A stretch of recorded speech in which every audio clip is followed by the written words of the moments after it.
todos.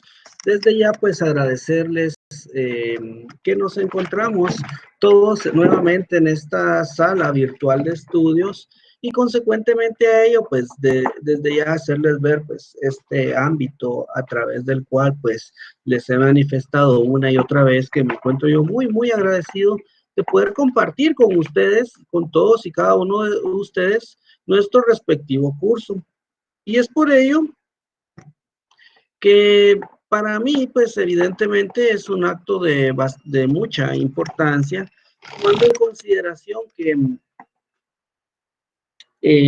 ustedes, pues, son la Universidad Rural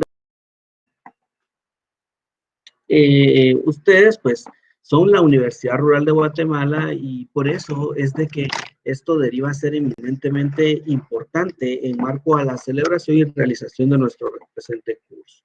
No obstante a ello, pues es preciso indicar, ¿verdad? Que si alguien aún no se encuentra integrado al grupo de Telegram, pues puede hacer su solicitud respectiva.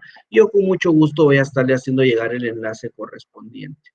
En ese sentido, hoy vamos a continuar en marco a los procesos de la jurisdicción voluntaria y en ese sentido, el objetivo de la clase es que ustedes como estudiantes de la Universidad Rural de Guatemala conozcan de los procesos que se tramitan en la jurisdicción voluntaria y de esa cuenta en cuanto a la tramitación procesal e instituciones jurídicas a través de las cuales se puede hacer valer el respectivo derecho.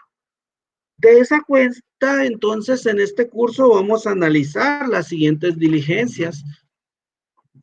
Y les voy a requerir, por favor, puedan ustedes tener a mano su código civil, puesto que este tipo de, o estas instituciones particularmente van a diligenciarse o van a tramitarse, en este caso, a través de lo que establece el Código Procesal Civil y Mercantil como la acción eminentemente de carácter adjetiva, pero la base siempre va a ser la norma de carácter sustantivo, es decir, el derecho que pretende reconocerse o que la legislación pretendió determinar oportunamente.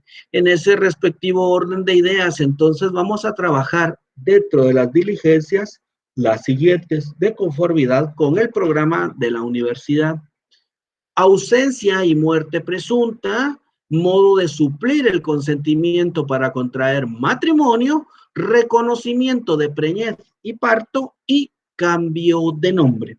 Estas diligencias vamos a analizarlas todas y cada una de ellas, particularmente con la finalidad pues de poder determinar la necesidad de los mismos y básicamente los plazos o en qué consiste la institución jurídica. De esa cuenta, por favor, vamos a ir al artículo 411 del Código Procesal Civil y Mercantil, que nos establece esta tramitación especial de la institución jurídica de la ausencia. Y es que nos refiere que ausente es la persona cuyo paradero y existencia se ignora por haber desaparecido de su domicilio habitual, perdón, de su domicilio no habitual o de haber dejado de dar noticias suyas. Cuando hablamos de la ausencia, el artículo 63 del Código Civil particularmente nos va a establecer y nos va a definir este aspecto o este carácter particular del ausente.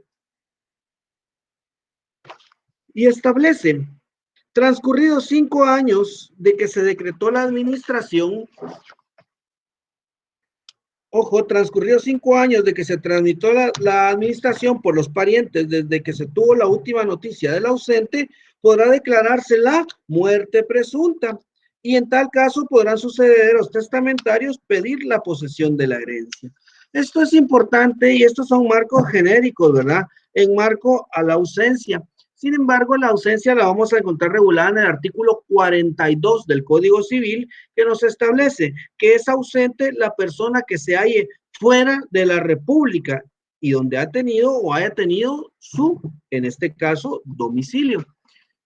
El ausente, entonces, va a ser esta persona quien se ignora su paradero, que no se logra determinar dónde se encuentra ubicado a la fecha y que de esa cuenta es necesario hacer valer o se pretende que se cumpla con un derecho que éste deba de cumplir o de hacer valer. Esto quiere decir entonces, compañeros, que evidentemente la legislación particularmente nos va a determinar y nos va a establecer este ámbito sustantivo de la razón por la cual debe de llevarse a cabo la ausencia y como consecuencia, ya les cité, el objeto de la muerte presunta. Pero no está de más entonces, ¿qué va a suceder? El juez definitivamente pedida la declaración, una vez se le ha solicitado la declaración de ausencia, el juez con intervención del, ojo, hacerle referencia de la Procuraduría General de la Nación, no se nos va a olvidar nunca eso, que en todos los procesos que nos establezcan de que debe de existir intervención por parte del Ministerio Público, al menos en marco a la jurisdicción voluntaria, y otras instituciones de naturaleza civil, vamos a determinar que la declaratoria de ausencia va a tener una intervención especial de la Procuraduría General de la Nación. Si bien es cierto, me dirá alguien, Lick, ahí establece el Ministerio Público. Sí, la semana pasada dejábamos claros en cuanto a los principios o las disposiciones comunes de que el decreto 25-97 de la Procuraduría, perdón, del Congreso de la República nos establecía ese carácter a través del cual la Procuraduría General de la Nación es quien va a ejercer la representación de los intereses del Estado, pero particularmente también va a determinar y va a establecer los derechos que puedan declararse sobre menores o sobre ausentes e incapaces. De esta cuenta, entonces, a la PGN, Procuraduría de la Nación, se le va a solicitar informe, ¿sí? ¿Para qué se va a obtener ese informe? Primero, en el cual se identifique el hecho de la ausencia. Segundo, la circunstancia de no tener el ausente parientes o mandatarios con facultades suficientes, ni tutor en caso de ser menor o incapacitado. ¿A qué se refiere estas circunstancias, jóvenes, y por qué son importantes? Recordemos que el ausente es porque se necesita o se pretende reconocer o hacer valer un derecho que él tenga, pueda o deba poseer. Y de esa cuenta, si se establece el aspecto de los parientes o de mandatarios, es porque efectivamente existan estas facultades de representación. Y estas facultades de representación se pueden llevar a cabo a través de mandatos o efectivamente a través de tutores o de sus representantes en caso de ser menores o incapacitados. Sin embargo, esto es esencial, ¿verdad? Y definitivamente en el mismo también se le va a informar sobre el tiempo de la respectiva ausencia. Con la solicitud, entonces, deberán acompañarse los documentos, y por favor subrayen eso, acompañar los documentos que conduzcan a aprobar los extremos indicados. Es decir, ¿qué voy a aprobar yo? Voy a aprobar la ausencia, voy a aprobar de que no hay parientes o que existan mandatarios que ejerzan la representación, y finalmente que no existe un tutor en el caso de que sean menores o incapaces. De esa cuenta, entonces, el tiempo de la ausencia, porque es importante. Me dirá alguien, lo que pasa es que el tiempo de la ausencia se deriva por los 5 años que establece específicamente el artículo 63. No, porque los 5 años que establece el artículo 63 son para la declaratoria de la muerte presunta. Entonces, en base a ello, vamos a conocer ahora mismo la tramitación, y que establece que en primer punto el juez nombrará un defensor judicial que exclusivamente tendrá a su cargo la representación judicial del presunto ausente y dictará las medidas o las providencias necesarias para asegurar los bienes, nombrando un depositario que podrá ser el mismo defensor. En la misma resolución, nos establece la ley, se ordenará la publicación de la solicitud en el diario oficial y en otro de mayor circulación, plazo, 3 veces durante un mes. Esto es importante, jóvenes, porque es una acción de eminentemente forma.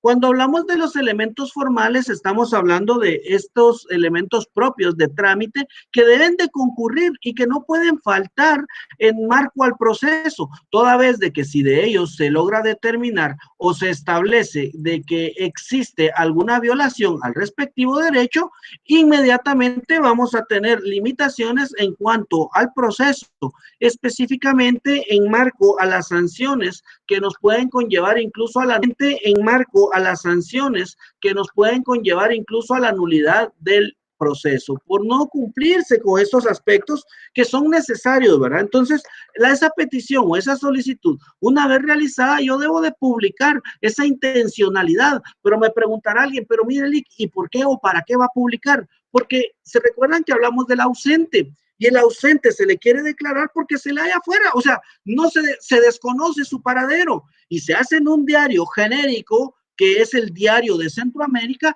pero también en uno que se presuma de mayor circulación. ¿Por qué? Porque a través de este diario puede tener acceso, la comunicación se hace pública, en donde don Pepito González logra identificar de que existe, está vivo, y que al enterarse él de que le quieren declarar en estado de ausente, se presente y diga, no, pues no estoy ausente, solamente no estaba, ¿verdad?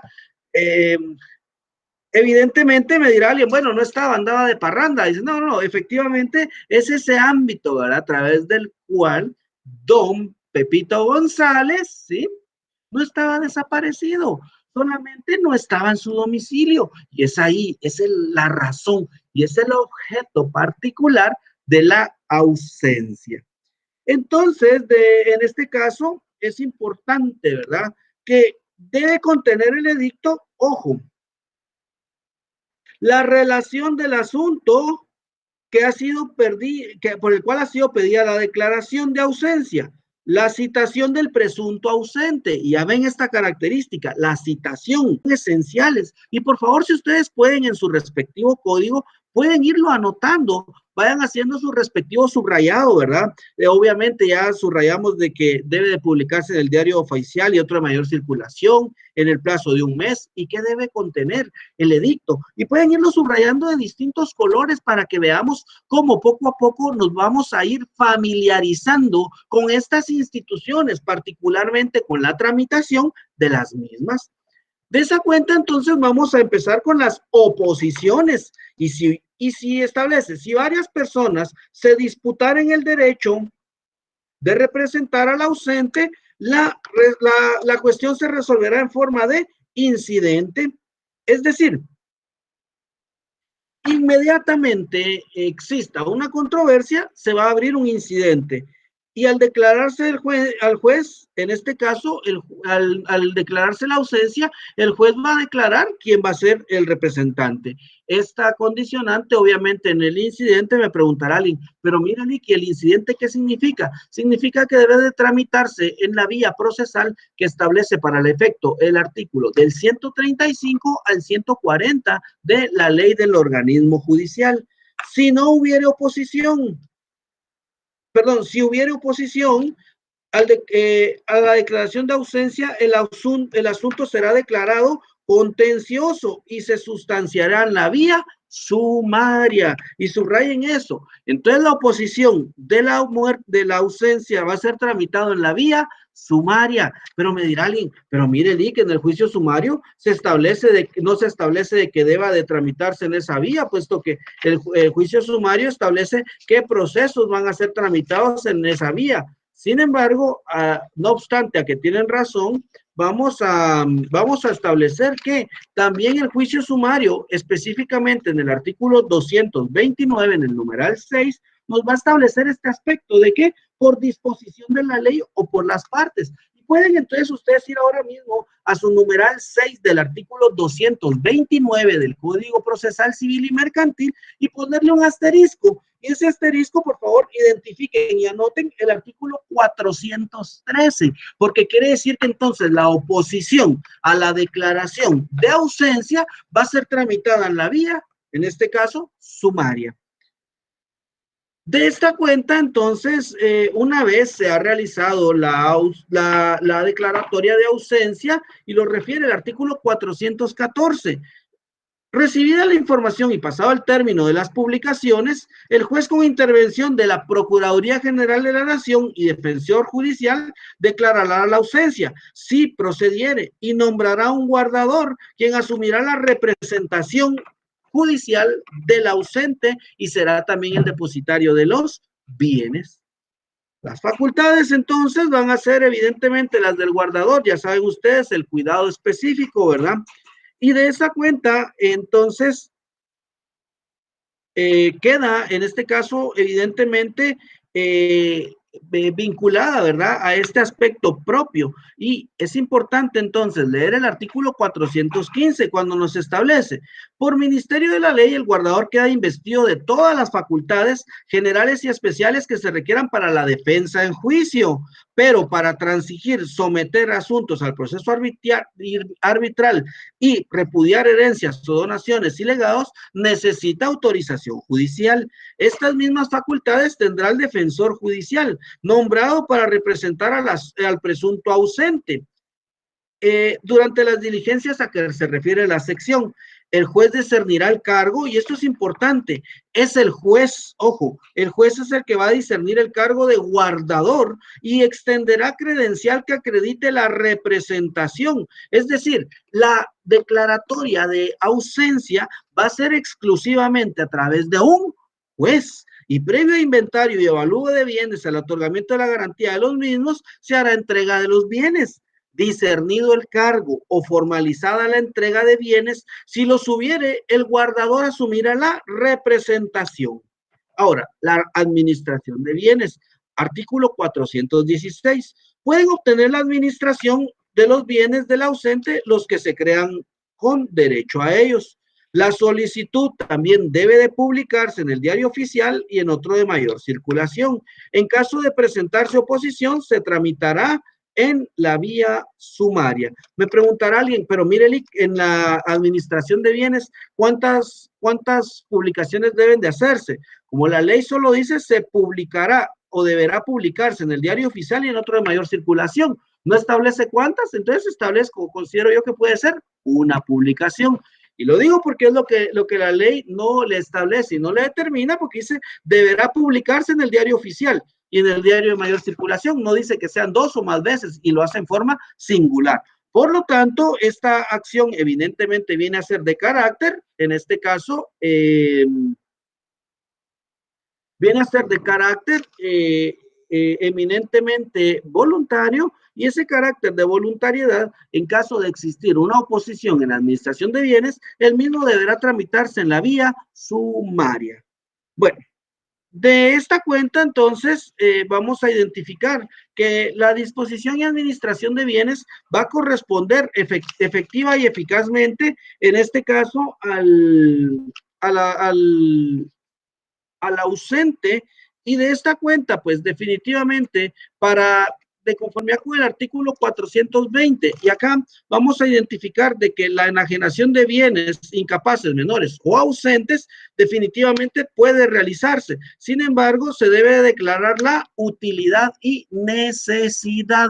Esto es importante, jóvenes, y me dirán, pero mire, ¿qué eso qué tiene que ver con ausencia? Sí, tiene que ver, porque normalmente el hecho de declarar la ausencia de una persona es para determinar, es para establecer la administración de los bienes, pero particularmente también se puede llevar a cabo para hacer valer derechos que el ausente deba de ser o deba estar representado en un respectivo juicio. Pero para enajenar, gravar o disponer de los bienes de los ausentes o incapaces, debe de existir un juicio de utilidad y necesidad, que no es más que siempre una petición en marco a lo que establece el artículo 416, 418, 419 y 420 del Código Procesal Civil y Mercantil, aunado a que esa solicitud se hace ante juez y se le van a establecer los extremos que para el efecto se regulen en la legislación con su respectivo trámite que establece el artículo 422, a través del cual se va a determinar la En este caso, la declaratoria de utilidad y necesidad. Pero me preguntará alguien, pero mire, entonces, ¿en qué momento se declara la muerte presunta? En los mismos términos, la muerte presunta de conformidad con ausencia, una vez ha sido declarada la ausencia de la persona, de conformidad con el artículo 63 que establece, transcurridos 5 años desde que se decretó la administración de los parientes, ojo, ¿cuál es la administración por lo, vamos a ver, ¿qué es la administración? ¿La administración de dónde deriva? ¿Y por qué tenemos que tomarle mucha consideración a este aspecto? ¿A qué nos estamos refiriendo? A esta decretación de administración, de conformidad con el artículo 63 del Código Civil. Entonces, esa declaración se va a referir precisamente a la declaratoria de ausencia, a que refiere el artículo 414 y 415 y 416 del Código Procesal Civil y Mercantil.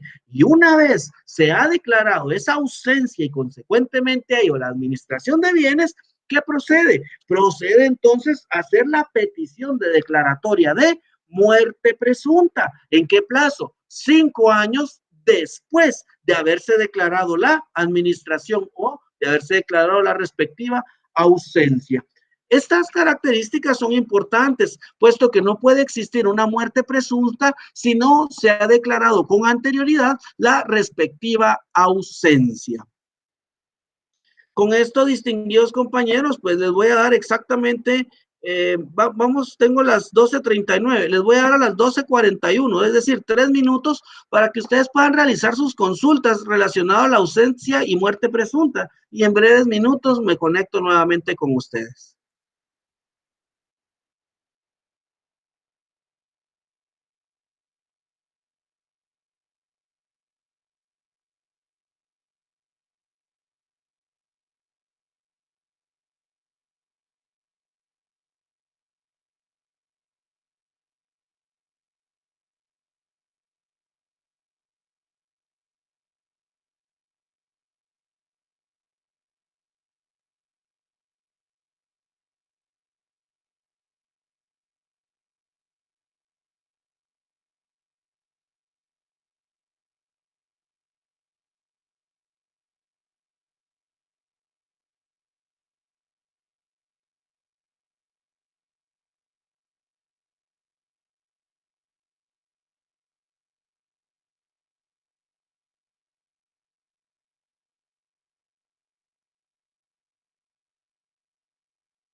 Bueno, procediendo a contestar las respectivas preguntas, entonces nos preguntan acá los compañeros, ¿no le quedó claro el artículo 416, dice la compañera, en cuanto a las publicaciones?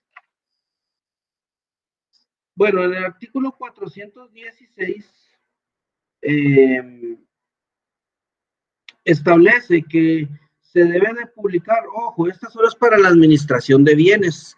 Cuando se está solicitando la administración de bienes del ausente, esta petición se va a publicar una sola vez en el diario oficial y en otro de mayor circulación. Es decir, como no establece que sean 3 veces, esto no lo establece, esto las 3 veces lo establece el artículo 412 y no el 416. El 416, por no establecer una cantidad, se va a presumir que va a ser una única vez. Job Gutiérrez nos pregunta, ¿qué pasaría si transcurridos los 5 años el ausente aparece? ¿Qué pasaría con el presunto ausente? Definitivamente, ¿verdad? Digamos, la ausencia es porque no está.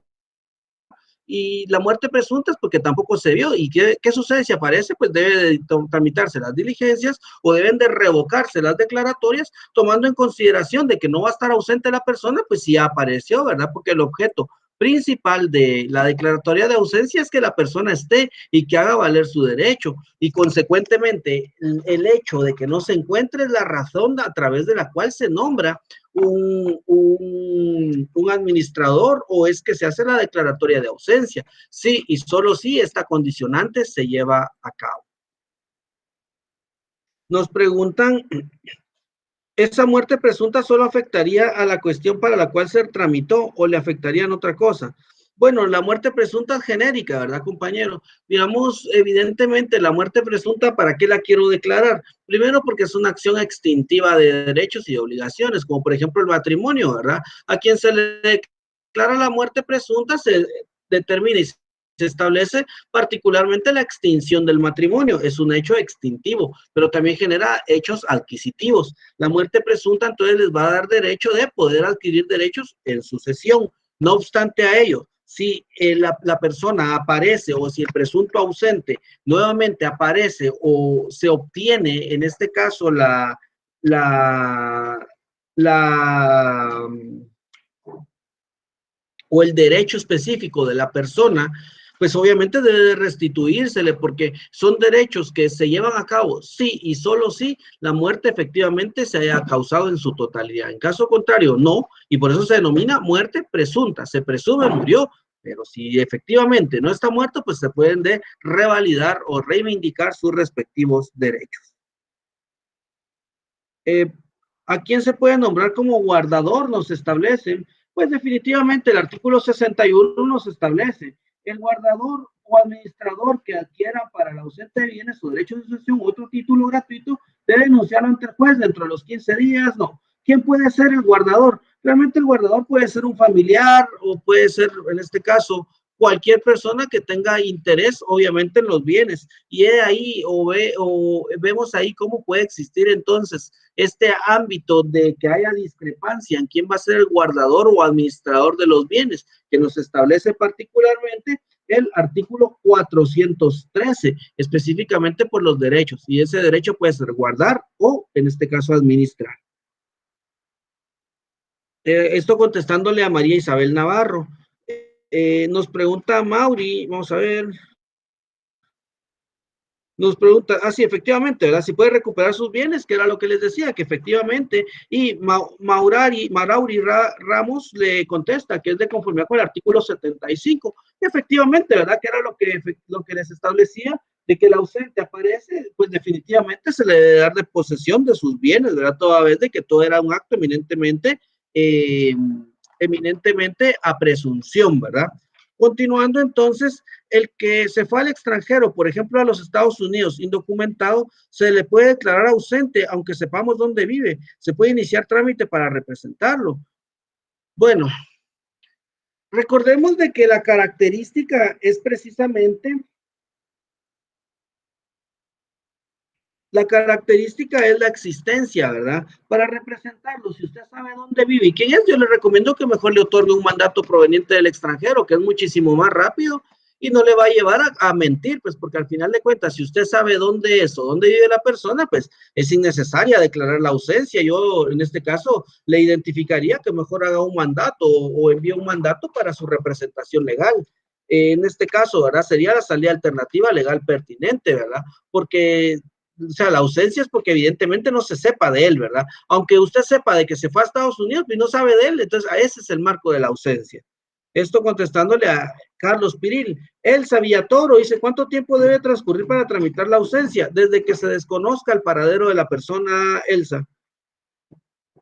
Erika, ¿cuánto tiempo debe transcurrir para que una persona desaparecida se le declare muerte presunta? 5 años, Erika, de conformidad con el artículo 63 del Código Civil. Carlos Pichillá, por lo que entiendo, todo se resolverá mediante juez, al igual que la disposición y gravamen de bienes. En este último caso, ¿cómo lo resolverá el juez si usted habla de que es una solicitud?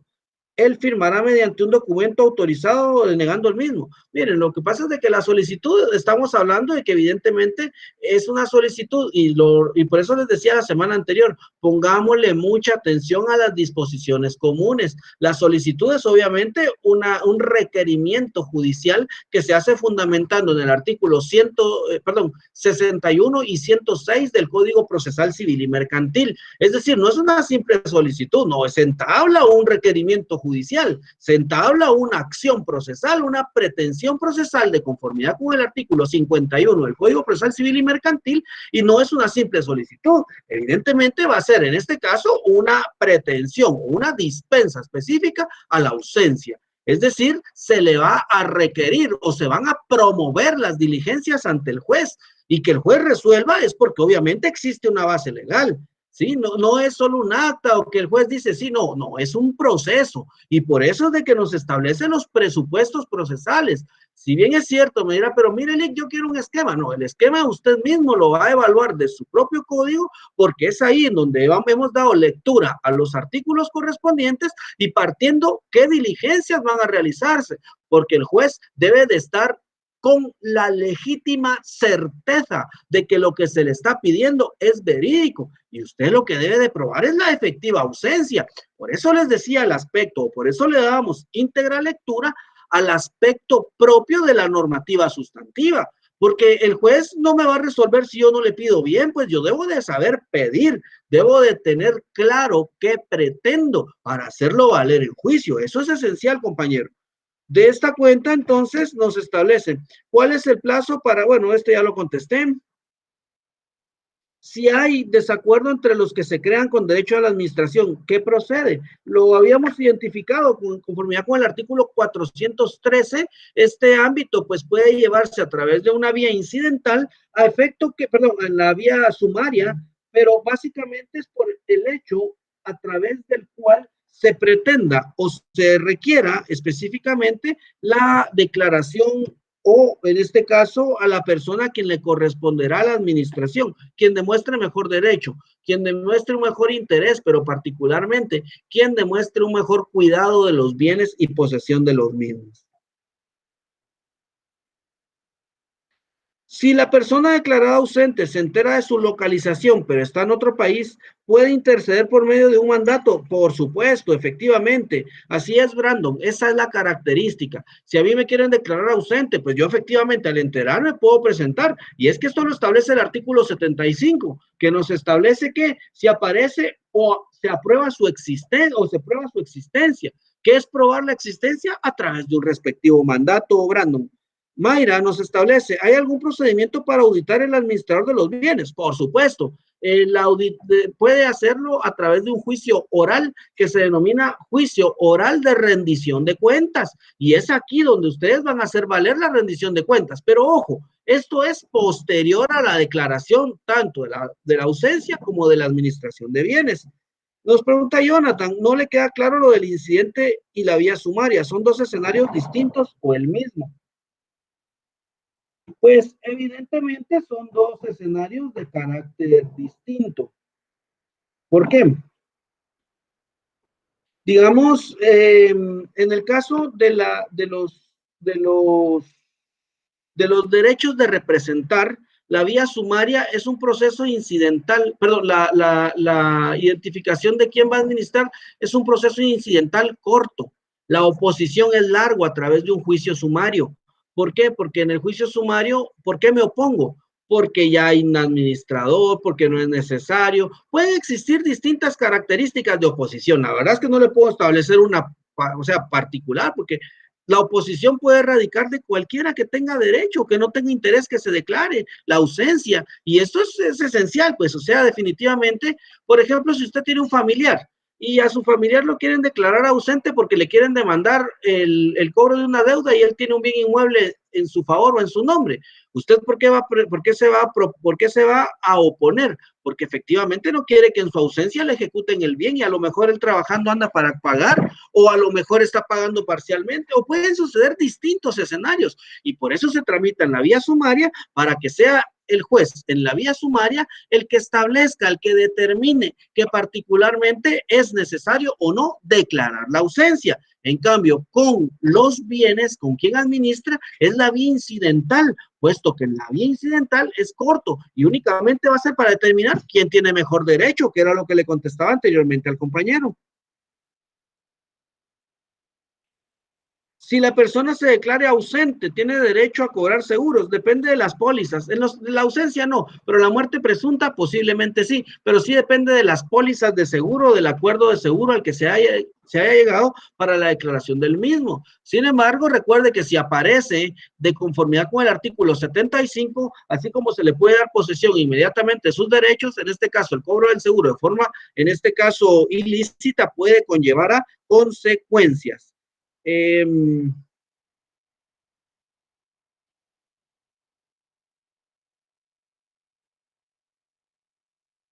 Nos pregunta Michelle, no le queda claro si ya se declaró la muerte presunta, se puede declarar si la persona aparece. Pues si ya apareció, no se va a declarar la muerte presunta. Si ya se declaró, pero la persona luego aparece, se debe de reivindicar el derecho. Y contestamos congruente. En el caso de los seguros, si fue procedente, pues obviamente va a haber que devolver las pólizas correspondientes.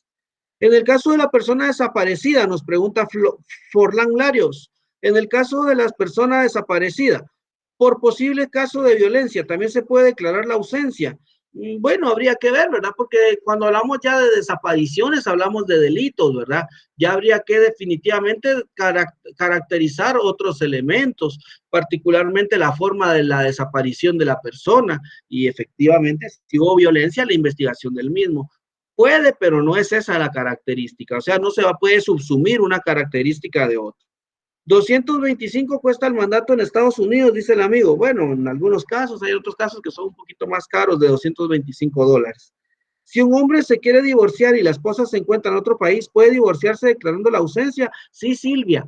Sí, y solo sí, evidentemente se desconoce el paradero de la persona. Y es que recordemos de que existen distintos objetos de declarar ausencia, ¿verdad? Puede haber, puede haber con el objeto de administrar bienes o de poseer bienes o con el objeto de nombrar defensor judicial, de conformidad con lo que establece el artículo 44 del Código Civil.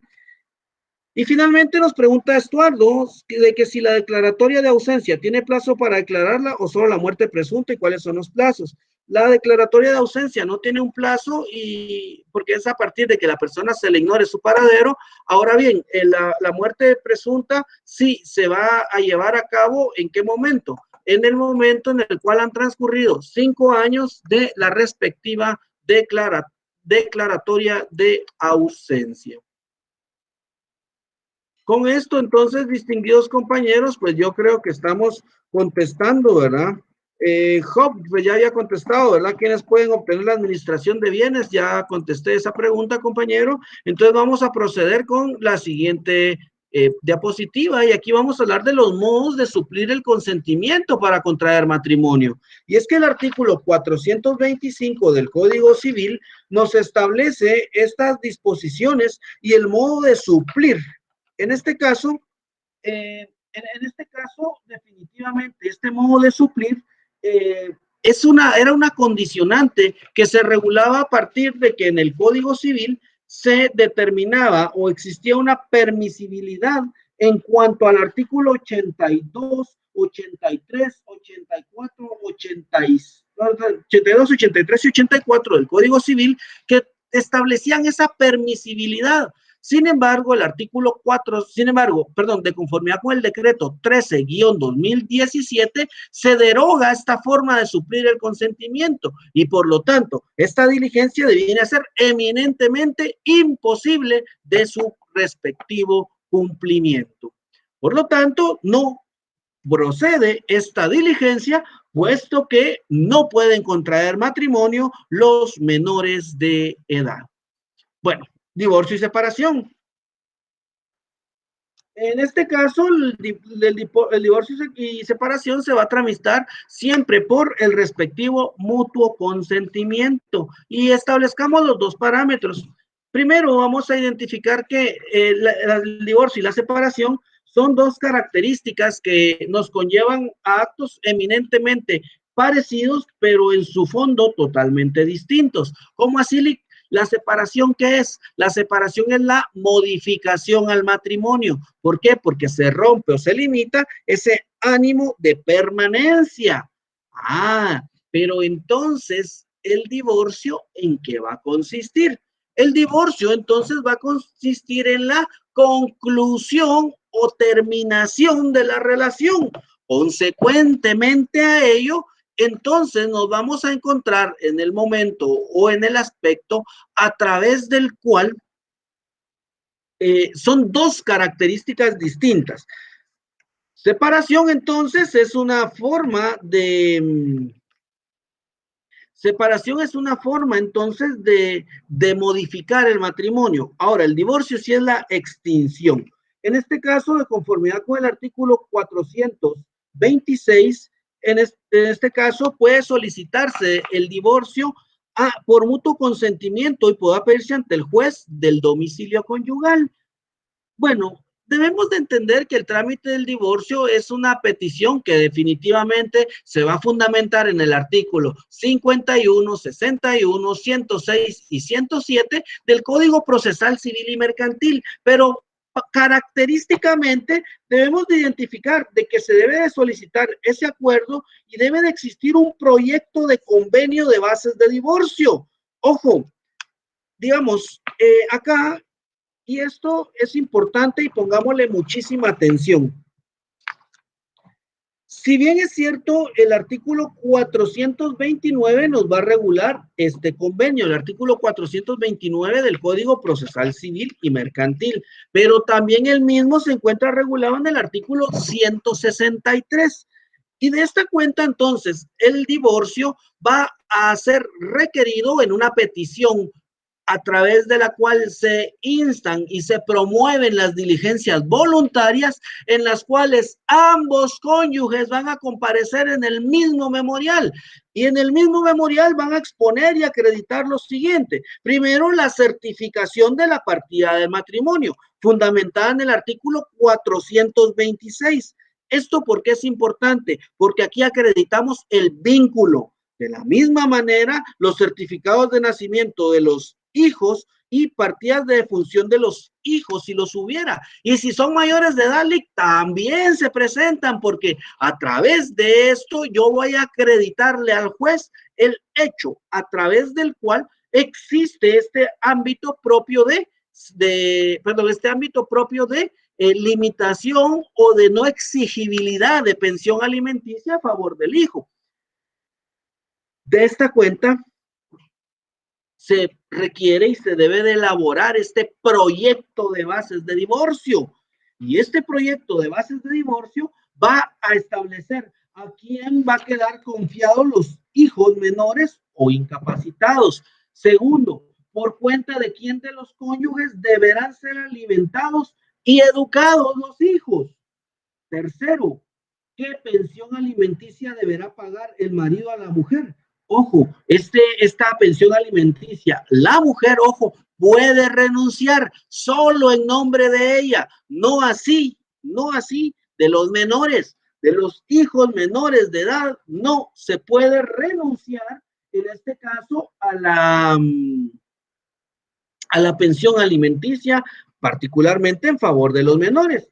De esa cuenta, inmediatamente se lleva a cabo el memorial con este respectivo proyecto de bases de divorcio Y habiendo acreditado lo que les he identificado y que para el efecto regula el artículo 426, definitivamente vamos a acreditar capitulaciones matrimoniales si las hubieran, y definitivamente, o para concluir, también vamos a acreditar si existe relación o adquisición de bienes. ¿Por qué? Puesto que los bienes, de conformidad con el artículo 159 del Código Civil, deben de haberse liquidados o pueden liquidarse en el mismo momento. Esto es importante, compañeros, porque son presupuestos que evidentemente van a conllevar la separación y el vínculo efectivo de la conclusión del matrimonio, que es a través de la extinción del mismo, que particularmente es el divorcio. De esa cuenta, entonces, el divorcio, una vez se lleva a cabo, se pide y se solicita, el juez inmediatamente, de conformidad con el artículo 428, va a citar a las partes a una junta conciliatoria, señalando día y hora.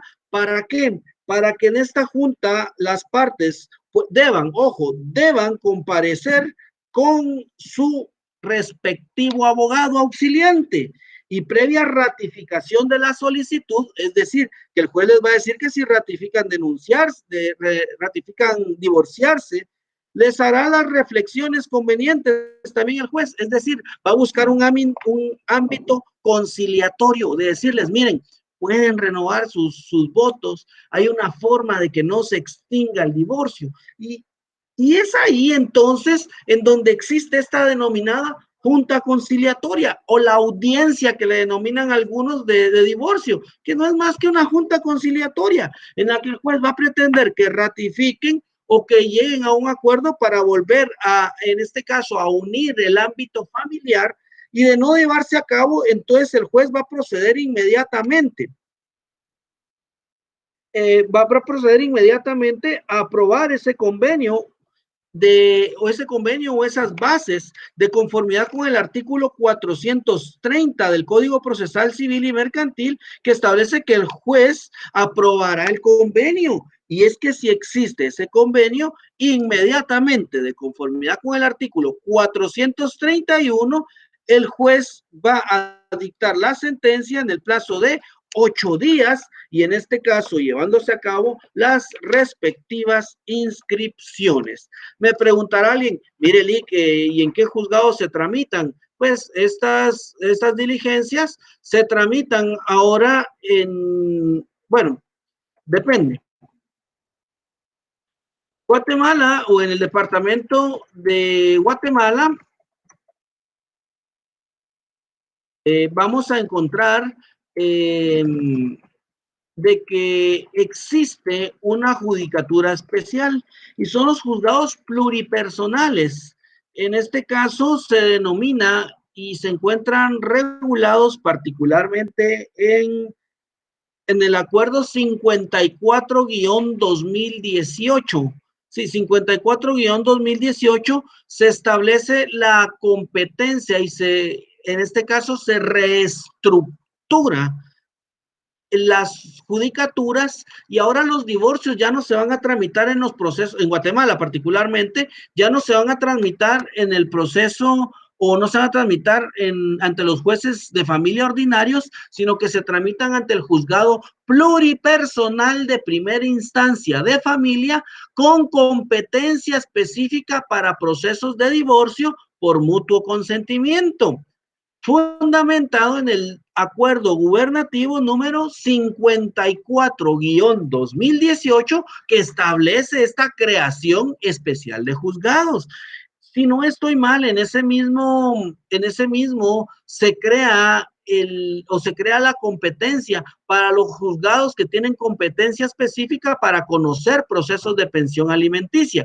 Creo que en ese mismo convenio se crean los mismos, y esto era con el ámbito de crear una reestructuración de los modelos o de los modelajes especiales de los juzgados de familia. Y esto definitivamente son trámites, y como les hago referencia, eminentemente voluntarios, a través de los cuales no va a hacer falta más que la simple voluntad de las partes para que el mismo sea efectivo, sea válido y sea eminentemente vinculante en marco a la autorización que el juez debe de dar específicamente frente o en marco a el respectivo divorcio de carácter voluntario. De esta cuenta, entonces, nos preguntan acá cuáles son las bases del proyecto de divorcio y fundamento. Marlene, sí, las bases del proyecto de divorcio ya les he dado lectura y se encuentran fundamentadas en el artículo 163 del Código Civil y también, compañeras, se van a encontrar fundamentadas en el artículo 429 del Código Procesal Civil y Mercantil. Entonces, estas son las bases y este es el proyecto efectivo y gracias Guillermo por contestarle a la compañera, pero sí, ampliemos también el artículo 429 del Código Procesal Civil y Mercantil. Vamos a dar ahora mismo un breve receso de 5 minutos para que ustedes, si tienen consultas de lo relacionado al divorcio, puedan hacerlas en este mismo momento y yo también voy a proceder a contestarlas como en derecho corresponda. Entonces, los veo exactamente a las 13 horas con 13 minutos para empezar ya con la parte final de nuestro respectivo curso.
Continuando entonces con nuestra respectiva clase, nos establece Claudio, cuando se hace la anulación del matrimonio ya no es necesario llevarse a cabo el divorcio o hay que hacer algún trámite. No, Claudio, cuando hay anulación o nulidad o anulación del matrimonio, pues es en un juicio ordinario donde se ventilan y en el juicio ordinario se manda la cancelación de la partida y consecuentemente a ello, pues también se lleva a cabo la anulación del mismo. Luego nos identifica María Isabel Navarro. En los casos donde no hay mutuo acuerdo, solo una persona solicita el trámite por sí mismo, por el mismo acto del divorcio. Bueno, sí lo tramita, pero sí ya no lo hace en la vía, ya no lo hace en la vía voluntaria, sino que debe de ser a través del juicio ordinario, por no existir una tramitación especial para divorcios de carácter ordinario, compañera. Nos pregunta Delmar, ¿cuáles serían las estrategias a tomar para notificar en caso de un divorcio involuntario? Bueno, sí nos vamos a extender, mi estimado, están particularmente los requisitos en el artículo 190 y... Permítame.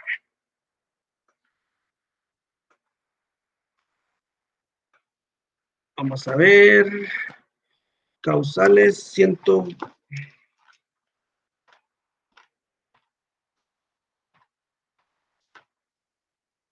de conformidad con el artículo 155. Ahí están las causales, ¿verdad? Y definitivamente, pues, en este caso hablamos del juicio voluntario y en el voluntario, pues, estrategia no hay, ¿verdad? Solo acreditar el hecho de la separación o ya no querer mantener esa permanencia y el ánimo de convivir juntos. Y definitivamente, el caso de las estrategias, pues sí, me hubiera gustado poderle haber explicado esto en el juicio ordinario, porque ahí sí había extensividad, ¿verdad? En este momento sí se nos va a ir todo el resto del periodo y tenemos otras clases, perdone, Delmar, pero las causales fundamentalmente, artículo 155.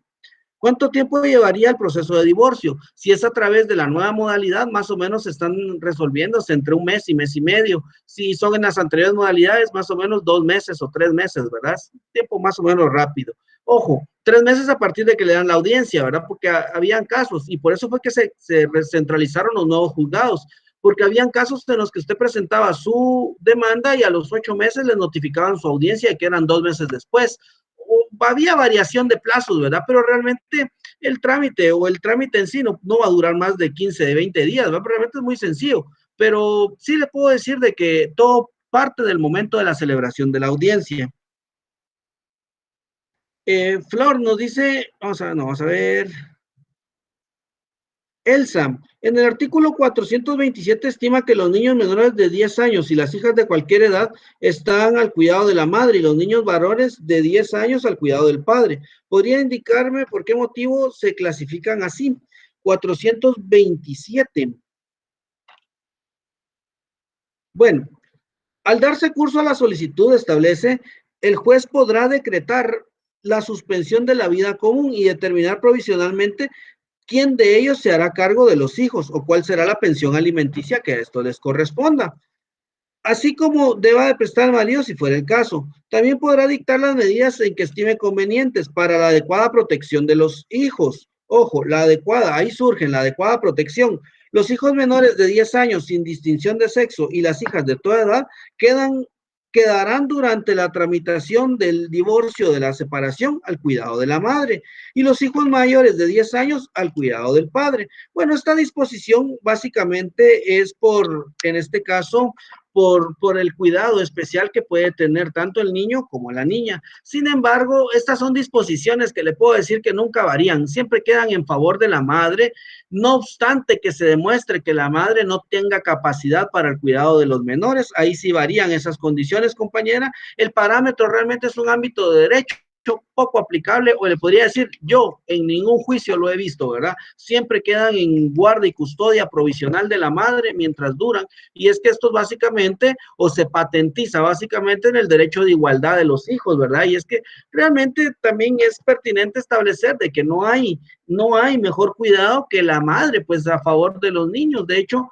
había un autor que identificaba y particularmente establecía que la mano que mece la cuna es la mano que mece al mundo. Es decir, efectivamente la madre es la que tiene esa capacidad, ¿verdad? Esa paciencia, ese cuidado especial, ese esmero, que el padre evidentemente, no les digo, no lo tiene, pero en muchos casos no es su fuerte de cuidado. No les digo que no lo tengan porque hay padres muy, muy cuidadosos, pero realmente se caracteriza en la madre porque se centraliza de que ella es el centro de la familia, especialmente en el cuidado de los hijos. Y obviamente no es por el ámbito de decir, bueno, ella debe, no, no, es porque es el mejor cuidado, es porque en ella se van a estar mejor resguardados y mejor cuidados. Vamos a ver. Mayra T. establece que si el modo de suplir consentimiento se refiere solo al matrimonio de menores de edad. Así es, Mayra. Efectivamente, puede, y usted lo identifica, ¿verdad?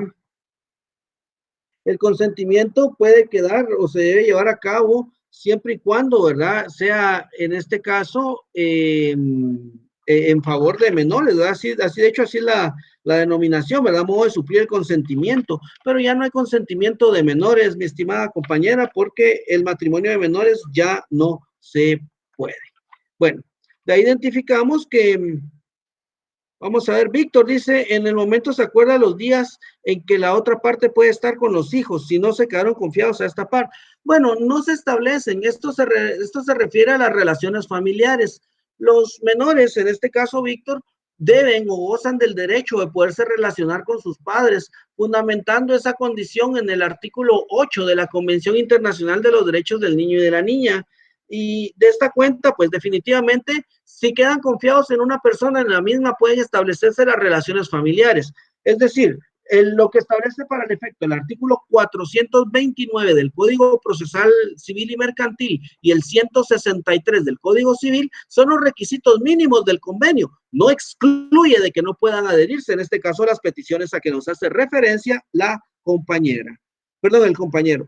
Paola dice el divorcio voluntario por mutuo acuerdo y garantías para asegurar el cumplimiento de las obligaciones que contraigan los cónyuges. Solo la garantía de cumplimiento de fijación de pensión alimenticia, compañera, y esto es algo que eminentemente debe de constar y obrar, y lo fundamenta el artículo 429, numeral 4 del Código Procesal Civil y Mercantil. Gaby nos establece en el artículo 427, en el párrafo tercero indica que si el juez por motivos, bueno, eso ya lo habíamos contestado, Gaby, conforme la pregunta que nos habían realizado anteriormente. Sabrina dice, disculpe, ¿podría explicar o ampliar la cuarta garantía del divorcio y separación? Vamos a ver. Sí, bueno, definitivamente la garantía, compañera, a que se refiere la ley, refiere a que usted garantice el pago de pensiones alimenticias. Normalmente las pensiones alimenticias se garantizan con bienes presentes y futuros. ¿Y eso cómo lo hace? Normalmente a través de una carta laboral. En todo caso, si yo no tengo ingresos, pues lo puedo garantizar a través de bienes o a través de cualquier otro medio que yo pueda particularmente establecer de que existe esa garantía de cumplimiento. Brandon dice cómo el juez evalúa la pensión alimenticia al momento del divorcio. Pues realmente como es voluntario, no establece una amplitud, sino que es evidentemente el acuerdo voluntario de las partes. Siempre el juez debe de respetar esa condición voluntaria y el acuerdo al que las partes hayan llegado. Es decir, no hay montos mínimos ni máximos para la fijación del mismo. Sin embargo, tomemos en cuenta que de conformidad con el Código de Trabajo, cuando son divorcios por otra característica que debe ser o que particularmente se refiera a juicios ordinarios, entonces puede establecerse el valor de la pensión alimenticia en marco a lo que dispone el Código de Trabajo, particularmente al embargo de los sueldos de los trabajadores, que puede ser hasta por un 50% en concepto de pensión alimenticia. Con esto, pues espero, jóvenes, haberles podido contestar todas y cada una de sus dudas. Recordemos, el divorcio voluntario sí es distante totalmente al ordinario, ¿verdad? Es decir, el ordinario es cuando no hay consentimiento. ¿Por qué? Porque evidentemente en el voluntario todas las características procesales de juicio se concilian. En cambio, en el ordinario ustedes deben de establecerlas, proponerlas y pretender que el juez así se las fije sin dejar por un lado, en este caso, el derecho de los menores. ¿En qué consiste la figura de la separación y en dónde está regulada? La figura de la separación se encuentra regulada como causal en términos generales, también en el artículo, ojo, en el artículo 427 del Código Procesal Civil y Mercantil, y como causales se van a encontrar reguladas en el artículo 153, 154, 155 y 158 del Código Civil. ¿Cuál es la diferencia? La diferencia es de que en la separación es únicamente la modificación al divorcio, es decir, que se determina o se limita la convivencia conjunta, pero el vínculo existe. ¿Cuándo termina? A través del divorcio, sí y solo sí. Y nos pregunta esto contestándole a Saúl, y Blanca nos pregunta cómo hacer para no pagar una pensión alimenticia al cónyuge. Sí, bueno, realmente quien tiene derecho a renunciar es la esposa, ¿verdad? ¿Cómo hacer? Pues que se demuestre y se determine que tiene bienes suficientes para su subsistencia. Bueno, siguiente tema, el reconocimiento de preñez y parto. El reconocimiento de preñez y parto nos establece la legislación que se encuentra regulado en el artículo 435 al 437 y dice, ¿puede la mujer solicitar el reconocimiento de su preñez y en caso de ausencia o separación o muerte de su marido? Esto es un trámite que puede ser tramitado judicial o notarialmente. ¿Pero en qué consiste, jóvenes? Básicamente, este reconocimiento en este caso, va a consistir en que se determine que la esposa está embarazada cuando el esposo, en este caso, se les ausentó durante el periodo de gestación, obviamente, ¿verdad? Cuando hubo separación, pero antes de la separación, ella quedó en estado de gestación o en la muerte del marido o del esposo. ¿Y esto por qué lo hace? Con la finalidad de garantizar y de determinar este ámbito de reconocimiento o del aspecto paterno-filial. La solicitud definitivamente la hace definitivamente la mujer, ¿verdad? Y en los casos, y determina que es en casos de ausencia, separación o muerte. Igual derecho tienen los herederos instituidos o legales en caso que éste haya muerto. La solicitud se hará al juez de primera instancia, es decir, es el órgano jurisdiccional competente, acreditando que se ausentó, separó o que murió el marido y pidiendo que se nombre facultades para que se haga el reconocimiento, es decir, de que el menor el que está por nacer nazca con la garantía de que va a tener ese vínculo paterno-filial. El juez podrá dictar de oficio o instancia de parte o quien tuviera interés todas las medidas que estime necesarias para comprobar la efectividad del parto en el tiempo legal y establecer la filiación, porque eso es lo que realmente va a hacer el juez, establecer y determinar la filiación del padre. Y al ocurrir el parto, los facultativos nombrados darán aviso inmediatamente al juez, expresando la hora del alumbramiento, las personas que asistieron, las demás circunstancias especiales respecto del nacido y el tiempo en que vivió en caso de haber muerto. La declaración judicial entonces nos lleva a que todo lo actuado se dará audiencia por 2 días a quienes tuvieran manifestado interés en las diligencias y si estos se negaren en contra, el juez declarará lo que proceda en los efectos civiles, pero si hay oposición del reconocimiento, se sustentará esta en la vía ordinaria. Ojo, la audiencia que se les da solo es para verificar extremos o para establecer su interés procesal, pero si hay oposición de reconocimiento, entonces inmediatamente el juez va a proceder a declarar, en este caso, el proceso contencioso y la oposición se va a tramitar en la vía ordinaria. Y el resultado de las diligencias, si fuere favorable, la madre o el hijo mandará al juez. No obstante, la oposición que se ampare al nacido en la cuasiposición de hijo y que los bienes del presunto padre se le provee lo que necesite para sus alimentos. Esto pasa, de hecho, me dirán ustedes, pero miren, ¿y quién quiere reconocer al hijo de alguien si ya murió? Miren, lo que sucede es de que va a radicar particularmente en los bienes. Por ejemplo, yo tuve un caso a través del cual efectivamente, pues la señorita, pues contenta, feliz, pues tenía su respectivo embarazo y todo, 6 meses de embarazo y el presunto padre del menor, pues fallece. De esa cuenta se decreta el reconocimiento de preñez o parto porque particularmente se pretendía de que él pudiera reclamar. Efectivamente, en este caso, pues existe la oposición en la vía ordinaria, la familia presenta la oposición, nos encontramos en juicio, ¿verdad? Pero al final de cuentas, son ellos los que deben de desmentir, ¿verdad? En este caso, de la intención del menor, ¿verdad? De que no sea hijo del padre. Y ni siquiera es esposa, sino que son los papás, ¿verdad? Es decir, los abuelos del menor, quienes no quieren que exista ese reconocimiento, particularmente por los bienes que le pudieran corresponder a la menor, ¿verdad? En ese sentido, entonces, estamos concluidos con el reconocimiento de preñez y parto y vamos a ir ahora mismo al cambio de nombre. El cambio de nombre, de conformidad con el artículo 438 y 439 del Código Procesal Civil y Mercantil, puede partir de que, o parte de que cualquier persona puede cambiar su nombre, incluso sus propios apellidos. Definitivamente esto se hace porque el Código Civil también le fundamenta esa característica.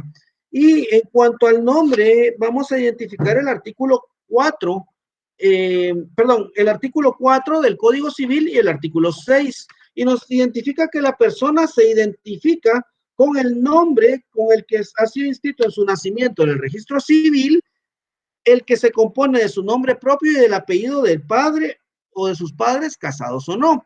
Y el artículo 6 nos establece, las personas no pueden cambiar su nombre sino con autorización judicial. Entonces a esto, por favor, anotémosle artículo 439 o 438 y 439 del Código Procesal Civil y Mercantil. Entonces, en el artículo 438 establecemos, la persona que por cualquier motivo desee cambiar su nombre, ¿sí? De acuerdo con lo establecido en este código, lo solicitará por escrito ante el juez de primera instancia, es decir, el juez competente va a ser el de primera instancia, expresando los motivos. Bueno, los motivos pueden ser porque no me interesa, ¿verdad? Realmente no quiero tener mi nombre, ese es un motivo, ahora no me gusta, quiero cambiarlo, ese es un motivo. Realmente esta exposición de motivos es mendaz, ¿verdad? Porque sencillamente si yo quiero cambiarlo, hago ejercicio del derecho que establece el artículo 6. Entonces, en este caso, el juez mandará que se reciba información que se ofrezca por el solicitante y que se publique aviso de su solicitud en el diario oficial y en otro de mayor circulación por 3 veces en el término de 30 días. Esto es importante, compañeros, porque el plazo de 30 días es a través del cual se debe realizar 3 publicaciones en donde la persona desea cambiar su nombre. Y nos establece, el aviso expresará el nombre completo del peticionario, el nombre que desea adoptar y la advertencia que puede formalizarse oposición para que se considere perjudicado por el cambio de nombre. La resolución y oposición. Recibida la información y transcurridos 10 días a partir de la última publicación y sin que haya habido oposición, sin oposición, el juez accederá al cambio de nombre y ordenará que se publique una sola vez más, es decir, la resolución se publicará una sola vez más en el diario oficial y que se comunique al registro civil para que se haga la anotación correspondiente. Registro civil, ya saben ustedes, RENAP, ¿verdad? Y finalmente, si hubiera oposición, se tramitará en forma de incidente y en vista de la prueba aportada, el juez resolverá si procede o no procede el cambio de nombre. La resolución es eminentemente apelable. ¿Por qué? Porque otorga el derecho, con base a la oposición, de garantizar esa característica. Con esto, jóvenes, pues básicamente estamos dando por concluido nuestros cursos o nuestro tema correspondiente a la jurisdicción voluntaria. Y si alguno de ustedes tiene alguna duda, por favor, compañeros, es este el momento, ¿verdad? A través del cual ustedes pueden realizar las mismas. Nos pregunta acá el compañero García. Si la persona reconoce una hija, pero al paso de 5 años se da cuenta que no es su hijo, mediante eso, él estuvo pasando pensión alimenticia, pero él no sabía que no era su hijo y mediante una prueba de ADN, él consigue la verdad y hace que en este caso deje de ser o de pasar a pensión alimenticia. No, compañero, para reclamar la paternidad existe un plazo prudencial y esto lo establece el Código Civil, ¿verdad? Definitivamente el plazo para el reconocimiento, se lo voy a decir ahora mismo. En breves minutos, solo déjenme ubicarlos. Vamos a ver. el artículo 199 del Código Civil nos va a establecer el plazo y ese plazo es de 180 días y de 300 días cuando existe matrimonio. Y este es el plazo para hacer valer, en este caso, perdón, este es el plazo, ¿verdad? Para que el padre pueda reclamar la impugnación del mismo. Miento, joven, es el artículo 201, perdón. El nacido dentro de 180 días siguientes a la celebración del matrimonio se presume hijo del marido. Si esto no impugna su paternidad, entonces el plazo son 180 días y definitivamente no puede tener lugar si antes de la celebración tuvo conocimiento de la preñez y si estando presente del acto de inscripción del nacimiento firmó y consintió que se firmara en su nombre la partida de nacimiento. Es decir, de que si usted firmó o si él firmó y aceptó ser y padre, ya no hay forma, ¿verdad? Y lo establece el artículo 201 del Código Civil. Nos pregunta Job, si una persona tiene un proceso abierto, ¿se puede cambiar su nombre? Sí se puede, Job, porque esto no va a cambiar, en este caso no va a cambiar la identidad de la persona en su totalidad, toda vez de que en el registro va a identificar que siempre corresponde el nombre a la persona anteriormente citada. Por lo tanto, y si lo hace, puede existir. Y ahí es donde surge la oposición, ¿verdad? Digamos que yo lo estoy demandando y él diga, bueno, mire, en algún momento ya no soy Job, por decirle algo, y ahora va a ser Pedro. Entonces, en ese sentido, quedaría usted o yo quedaría en opción de poderme oponer a su cambio de nombre porque hay un proceso que se está diligenciando y que evidentemente me puede causar agravio. Pero si aún así a usted se cambia el nombre, obviamente usted va a seguir, o sea, si yo lo demandé a usted como Job, eso no quiere decir de que al concluirse la sentencia, usted ya no se llama Job, sino que se llama Pedro, pero yo puedo acreditar de que usted se cambió el nombre a través de su partida de nacimiento, porque ese historial nunca va a cambiar. En el caso de que la persona se cambie a nombre, pero tiene antecedentes penales y policíacos, ¿qué pasaría? Pues normalmente esos antecedentes, si ustedes le ponen atención, normalmente también radican con el número de identificación. Y acá, más que la identificación propia de la persona, solo por el nombre, también pues es por el número o con el documento de identificación. Y efectivamente se va a identificar que corresponde e identifica a la misma persona. Ojo, el cambio de nombre no quiere decir que su historial del nombre anterior se vaya a borrar de por vida. No, siempre va a existir un antecedente de que usted tuvo un nombre distinto en su partida de nacimiento. ¿Quién es el encargado de publicar los edictos? ¿El juez o el abogado auxiliante? Bueno, realmente el juez le va a dar los edictos para que usted los publique, pero las costas procesales del mismo son en este caso, no del abogado, sino que de su cliente, ¿verdad? Del requirente o de la persona que está solicitando el cambio de nombre. Nos pregunta Estuardo, todo debe ser abajo la institución del matrimonio y unión de hecho o de explique un poquito su pregunta, Estuardo, no le entendí. ¿Los padres pueden cambiar el nombre al menor de edad? Sí, Mayra, pero en el menor de edad, y esto se me había olvidado decirles, en el menor de edad, si bien es cierto, la ley no me establece que yo le debo dar audiencia específica a la Procuraduría General de la Nación, recordemos que cuando son menores de edad, y esto sí no lo establecen las características generales de los procesos de jurisdicción voluntaria, es decir, las disposiciones comunes, que se le debe dar audiencia a la PGN cuando se refiere a personas incapaces o ausentes. Y si es un menor de edad, ¿qué es? Es una persona incapaz. Por lo tanto, debe de darse la audiencia a la Procuraduría General de la Nación. Artículo de cambio de nombre en el Código Civil, dice el amigo, artículo 6, compañeros. Sí, en el 4 se identifica el nombre, en el 6 el cambio de nombre. Un cambio de nombre, nos pregunta Yorleni Sagastume, un cambio de nombre puede hacerse por la vía notarial y por la vía judicial. ¿Hay alguna causa por la que se deba hacer en la vía judicial? Es opcional, compañera, no hay causal específica, usted lo puede tramitar notarial o judicial, no hay limitación alguna y eso es a criterio del auxiliante, ¿verdad? Ya sea que usted lo hace notarial,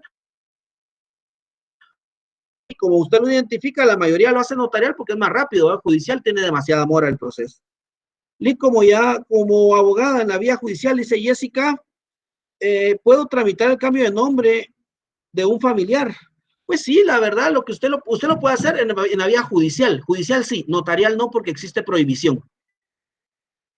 Si el apellido fue mal inscrito y hasta ahora que se implementó el DPI, se da cuenta que no coincide con el de su padre por una letra, ¿esto afecta para un intestado? ¿Debe hacer un cambio de apellido al correcto o puede proceder como fue inscrito? Pues puede proceder porque recordemos de que en este caso usted puede hacer una identificación de persona ahí, pero realmente recordemos que lo que usted va a acreditar, ojo, lo que va a acreditar en el proceso sucesorio intestado no es el apellido, sino que es la afiliación, y la afiliación va a constar en la partida de nacimiento, aún así el apellido esté inscrito o escrito de forma distinta. No hay problema, Susana. Astrid, si el que quiere cambiarse el nombre es un familiar cercano, ¿lo puede hacer el pariente? Bueno, es un trámite personal, mi estimada, no puede ser a través de un tercero, a menos que sea a través de un mandato, ¿verdad? ¿Sería tan amable explicarme el inciso 2 del artículo 199, nos dice Blanca, del Código Civil? Inciso 2, artículo 199. Nos establece que el marido es padre del hijo concebido durante el matrimonio, aunque éste se haya declarado insubsistente, nulo o anulable. Y se considera en este caso hijo del padre cuando el niño nace dentro de los 300 días siguientes a la disolución del matrimonio. Es decir, de que si se declaró nulo, insubsistente el matrimonio, eso no va a limitar la paternidad valga la redundancia, del padre, pero se le va a considerar o va a haber presunción de paternidad si este lo tiene en el término de 300 días. Sin embargo, este término de los plazos quedó limitado, toda vez que el artículo 200 del Código Civil particularmente establece que la prueba idónea para garantizar o para establecer la presunción de la paternidad no es otra más que la presunción de ADN. Ya no bastan los días, sino que debe de existir la presunción de ADN, compañera, para certeza del juez. El artículo 7 también nos establece el tema de filiación, nos puede ampliar. Artículo 7 del Código Civil, dice. Bueno, lo que establece en el artículo 7 es de que, digamos, lo que regula en este caso el cambio Víctor Cotón, es de que si usted se pone, por ejemplo, de apellido Arzú, usted no va a reclamar la herencia de la familia Arzú, por decirle algo, o no puede venir y ponerse cualquier apellido y pretender reclamar derechos hereditarios, porque no conllevan ámbito de filiación. ¿Me explico? Y a eso es a lo que se refiere específicamente la filiación, de que usted tenga el apellido parecido al de una persona o se cambie el apellido de una persona, no le va a generar ámbito de filiación, nunca. El artículo, vamos a ver, Luz Maybelí del Valle nos pregunta, disculpe, ¿qué sucede si el padre no quiere hacer la impugnación solo por capricho? Pues se le prescribe su plazo, mi estimada, y como consecuencia de ello, pues obviamente se tiene por reconocido al hijo. Florian, ¿qué pasa con los documentos de identificación, documentos de estudios anteriores? El solo aviso, sí, pues mire, pues efectivamente, y por eso les decía que el antecedente no va a variar, ¿verdad? O sea, el antecedente siempre va a obrar. Por ejemplo, usted se llama Florian Larios, usted siempre va a ser Florian Larios, obviamente documentalmente, porque fue como usted quedó inscrito. Claro, me dirá, pero mire, Elix, si mi DPI ya tiene otro nombre, sí, pero en su certificado de nacimiento siempre va a existir el antecedente de que su nombre anterior era Florian Larios. Nicky Bella nos establece cuál es el procedimiento del cambio de apellido de menor de edad. Exactamente el mismo, Nicky, pero tiene que tomar en cuenta de que al menor de edad yo le sugiero siempre darle audiencia a la Procuraduría General de la Nación, y no solo es sugerencia, es que también en los términos generales, en el ámbito de la jurisdicción voluntaria nos establece que cuando hay intereses de menores debe de comparecer, en este caso, debe dársele audiencia a la Procuraduría General de la Nación. Si lo ordenamos en el marco lógico del proceso, ¿cuándo le voy a dar audiencia a la Procuraduría General de la Nación? En el ínterin de las publicaciones, ¿verdad? Inmediatamente le doy audiencia a la PGN para que se pronuncien. No es necesario que no estén las publicaciones, porque esas se pueden estar tramitando en lo que la Procuraduría General de la Nación emite una opinión. Entonces, el procedimiento es exactamente el mismo, solo que usted, digamos, en el proceso o antes o en el ínterin de las publicaciones, usted le da su audiencia a la PGN para que se manifieste al respecto. Julio, al momento del cambio de nombre, ¿qué sucede con los documentos? Ya le he contestado conforme le identificaba al compañero Larios. Y vamos a ver, voluntarias de rectificación de partida de nacimiento por error del apellido del padre. pueden proceder, estimado Jorge, y eso se refiere a lo del padre que tiene apellidos distintos. Puede proceder, pero recordemos de que este ámbito no va a limitar nunca, no nos va a determinar la falta de existencia de una filiación paterno o entre padres e hijos. Bueno, con esto, distinguidos y apreciados compañeros, creo que estoy o he contestado todas sus dudas y definitivamente siempre es la intención del curso, ¿verdad? Poderles a ustedes resolver todas las dudas que vayan surgiendo y desde ya, pues, no me queda más que agradecerles a todos y cada uno de ustedes la presencia al presente salón virtual de clases y por consecuencia de ello, jóvenes, muchísimas gracias a todos por estar presentes en este curso. Es un gusto para mí poder compartir con ustedes en cada una de las sesiones de clase que tenemos y consecuentemente a ello, pues no me queda más que darles las gracias a todos y desde ya, pues enviarles un respectivo saludo a todos los compañeros que se encuentran en el interior de la República, que nos visitan de las distintas sedes, Jutiapa, Jalapa, Quetzaltenango, San Marcos, Alta Verapaz, Baja Verapaz, Escuintla, los compañeros que nos escuchan de Coatepeque, de Retaluleu, de Mazatenango, de Zacapa, los compañeros que nos escuchan de Salamá, de Petén. Saludos a todos, a los compañeros que están acá con nosotros en la respectiva sede central, sede zona 5, sede zona 18, los compañeros que están en Villanueva, en la sede de San Miguel Petapa, los compañeros que nos escuchan en las sedes de Misco,